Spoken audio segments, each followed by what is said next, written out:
Good morning student, myself Alan Meena, government PG college Dausa, BSc part second electronics के अंतर्गत bipolar transistor में आज अपना टॉपिक है basic principle of transistor amplifier, transistor प्रवर्धक के मूलभूत सिद्धांत।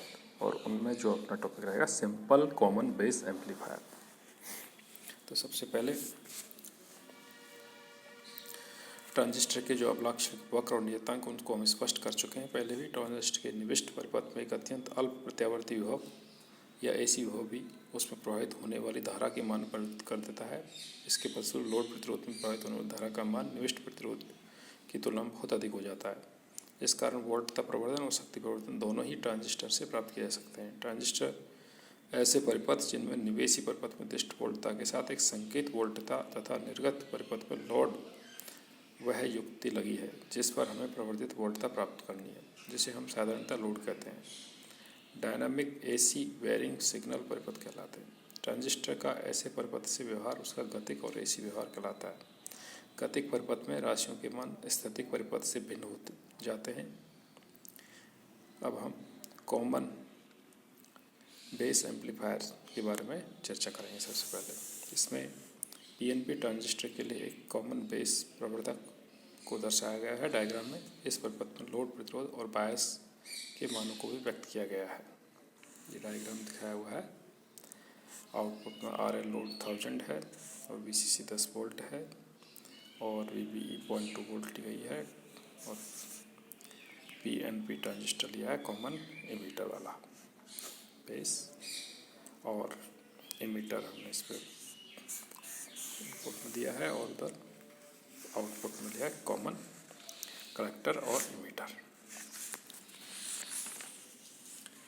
मान लीजिए जब निविष्ट संकेत का मान 0 है तो उत्सर्जक वोल्टता VB और उत्सर्जक धारा IE का मान क्रमशः 0.2 वोल्ट और 3 मिली एम्पियर। यदि हम धारा प्रवर्धन गुणांक अल्फा का मान 0.97 मान लें तो संग्राहक धारा IC का मान होगा 0.291 मिली एम्पियर। अब हम 0.05 वोल्ट शिखर मान के प्रत्यावर्ती संकेत को उत्सर्जक बायस प्रदायक इमीटर बायस सप्लाई के रूप श्रेणी क्रम में निविष्ट करते हैं और इसके फलस्वरूप किसी क्षण पर कुल उत्सर्जक अभिनीति का मान संकेत वोल्टता और बायस वोल्टता के योग के तुल्य होगा, अर्थात 0.2 + -0.05 sin ω-t वोल्ट होगा। अतः उत्सर्जक बायस 0.15 से 0.25 वोल्ट के बीच परिवर्तित होता रहता है। माना कि उत्सर्जक धारा 2 मिली एम्पियर से 4 मिली एम्पियर के मध्य परिवर्तित होती है तो संग्राहक धारा का मान 1.94 मिली एम्पियर से 3.88 मिली एम्पियर के बीच परिवर्तित होता है।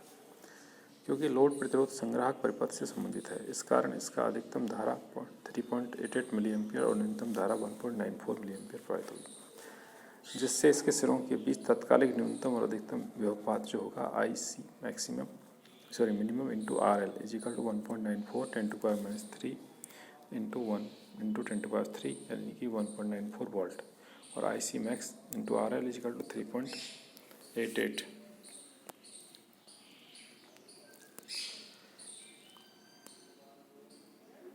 10⁻³ into 1 into 10⁻³ equal to 3.88 volt. अब यहाँ पर एक डायग्राम सारणी बना रखी है अपन ने, जिसमें VS इनपुट है, VEB अभिनीति वोल्ट है, I मिली एम्पियर है, तो इसका IC और RL वोल्ट में आ जाता है। इस सारणी से स्पष्ट है कि निविष्ट परिपथ में कुल 0.1 वोल्ट का परिवर्तन होता है तो निर्गत परिपथ में 1.94 वोल्ट का परिवर्तन होता है। दूसरे शब्द हम कह सकते हैं कि निविष्ट परिपथ में 0.1 वोल्ट का परिवर्तन निर्गत परिपथ में 1.94 वोल्ट के प्रभाव बराबर होता है। तो वोल्टता लब्धि और वोल्टता प्रवर्धन गुणांक AVB इजिकल टू निर्गत वोल्टता अपॉन निविष्ट वोल्टता इजिकल टू 19.4 आएगा। तो इससे निम्नलिखित विशेषताएं कॉमन बेस एम्पलीफायर की जो निम्नलिखित विशेषताएं हैं वो स्पष्ट होती हैं कि इस विन्यास में निवेशी प्रतिबाधा सभी विन्यासों में न्यूनतम होती है। बेस इमीटर कलेक्टर इस विन्यास में निर्गम प्रतिबाधा सभी विन्यासों में अधिकतम होती है। इस विन्यास में धारा प्रवर्धन कम 1 से कम होता है। उच्च वोल्टता प्रवर्धन है, इसमें मध्यम शक्ति प्रवर्धन है। निर्गत वोल्टता निवेशी वोल्टता कला में ही होती है। इस कला संबंध को इस प्रकार समझ सकते हैं कि वनिष्ठ आधार परिपथ में संकेतक उत्सर्जक टर्मिनल पर ही लगता है। अतः स्पष्ट है कि जैसे जैसे संधि पर बायसिंग बढ़ेगी या घटेगी निर्गत वोल्टता समान रूप से बढ़ेगी या घटेगी। अतः निर्गत और निवेशी वोल्टताएं समान कला में होगी। उभयनिष्ठ आधार प्रवर्धक के रूप में कभी कभार ही प्रयुक्त होती हैं जब हम बहुत कम प्रतिबाधा के स्रोत को सम्मिलन करते हैं, क्योंकि इसके निवेशी और निर्गत प्रतिबाधा में बहुत बड़ा अंतर है। अतः ये बहुखंडी विन्यासों में प्रयुक्त हो ही नहीं सकते, ताकि कई पदों में जाकर अतिलोक संकेतों को भी पर्याप्त बड़ा किया जा सके। अतः इस अभिविन्यास को निम्न 4 अवस्थाओं में अधिक प्रयुक्त किया जाता है।